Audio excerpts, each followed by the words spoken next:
अजमेर का एकमात्र पर्यटन स्थल सुभाष उद्यान रखरखाव के अभाव में है बदहाल। ठेकेदार ने अनुबंध के मुताबिक नहीं निभाई शर्तें, बकाया भी नहीं किया भुगतान।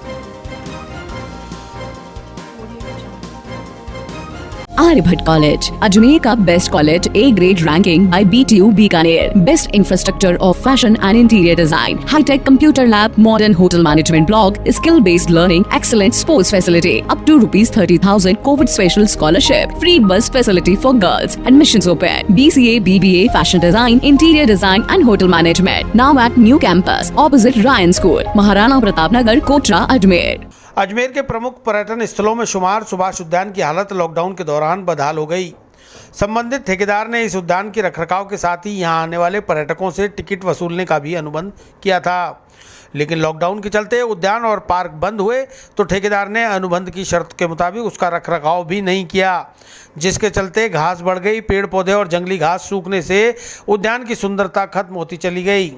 उपायुक्त गजेंद्र सिंह रलावता ने बताया कि मीडिया में बदहाल सुभाष उद्यान की खबर प्रसारित होने के बाद उन्होंने संबंधित ठेकेदार को उद्यान के रखरखाव के आदेश दिए, लेकिन उल्टा ठेकेदार ने उन्हें ही नोटिस भेजकर बकाया भुगतान देने की मांग कर डाली, जिस पर आयुक्त डॉक्टर खुशहाल यादव ने ठेकेदार को एक मौका सुनवाई का और दिए जाने को कहा। कल ठेकेदार को निगम में उपस्थित होकर अपनी बात रखनी है। इसके बाद जो भी निर्णय होगा उसके हिसाब से सुभाष उद्यान का कार्य या तो निगम संभालेगी या अन्य ठेकेदार को सबलेट किया जाएगा। हालत सुभाष उद्यान लोगों के लिए बनाया था, विकसित किया गया था, अभी हालत विकट। जैसे ही हमारी आपके मीडिया कर्मी साथियों से जानकारी में प्राप्त हुआ था और उसके बाद हमने वहाँ हमारी टीम को भी भेजा और पूरी जांच कराई है, तो निश्चित रूप से एक तो वहाँ घास बढ़ा हुआ है, क्योंकि प्रॉपर्ली इन दिनों में जब से लॉकडाउन हुआ, जब से बंद रहा और ठेकेदार ने भी घास कटिंग पे ध्यान नहीं दिया, और दूसरा जो ऐसी बाहर के जो हमारी घास वगैरह जो ऐसे थे जो वो थोड़ा सूखे हैं, कुछ हिस्सा जो उसका भी सूखा है। हमने कल ही डायरेक्शन दे के हमारे हमारे जो उद्यान अधीक्षक है उसको पूरा हमने निर्देश दे दिए कि वो पूर्ण रूप से वहाँ पानी की व्यवस्था रखे, पानी पिलाना शुरू करें, साफ़ सफाई भी हमने करवाने लगे हैं। इस संबंध में हमने 15 दिन का संबंधित जो ठेकेदार था चांदमल एंड पार्टी, उसको नोटिस दिया था।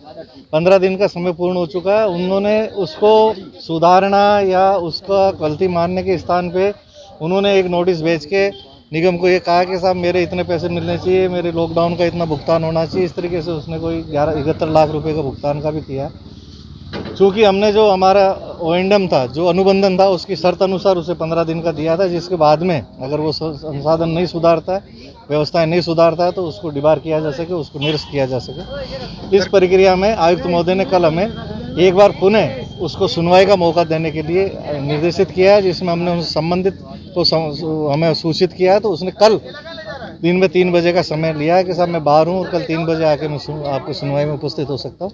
तो कल इस पर फाइनल डिसीजन हो जाएगा। सर कई गमले भी पार हो गए कुछ इसमें इस तरीके की, मैं आपको बताऊं कि कुछ जो ऐसा था कि जहाँ वहाँ जैसे कोई रेस्टोरेंट बनाना था या कोई फूड को अंदर कोई खाने वाने के बनाने थी, इस तरीके की जो चीज़ थी जो स्वयं ठेकेदार के द्वारा लाई गई थी, और ठेकेदार ने वही चीज़ें वहाँ से हटाई है जो कि उसकी स्वयं की निजी संपत्ति थी। और ऐसी हमने अब भी फिर भी रिपोर्ट मांगी हमने गार्डन जो सुप्रिटेंडेंट से कि अगर एक एक चीज़ का हमें नोट करके दें कि क्या सामान ऐसा है जो निगम का खुद बर्द हुआ है। ठेकेदार का कितना बकाया था आपका नगर निगम का? ठेकेदार ने इस वर्ष का जो 85 लाख उसमें कुछ भी जमा नहीं कराया, एक पैसा जमा नहीं कराया था, बल्कि 5 लाख रुपए विद्युत और चढ़ गया था, उसका बिल चढ़ गया था, जिसके बाद में लाइट कट गई। सर पिछले कुछ समय से वहाँ निःशुल्क प्रवेश है, तो क्या निगम उसको नहीं, निश्चित रूप से जैसे निगम हैंडओवर करेगा तो निःशुल्क प्रवेश नहीं रहेगा। जो सुबह शाम जो घूमने वालों के लिए जो पूर्व अनुसार प्रवेश निःशुल्क था वो रहेगा। बाकी दिन में आने वालों से हम निगम खुद अपने स्तर से चार्ज वसूलेगा और वहाँ पूर्व की बातें सब व्यवस्थाएं की जाएगी।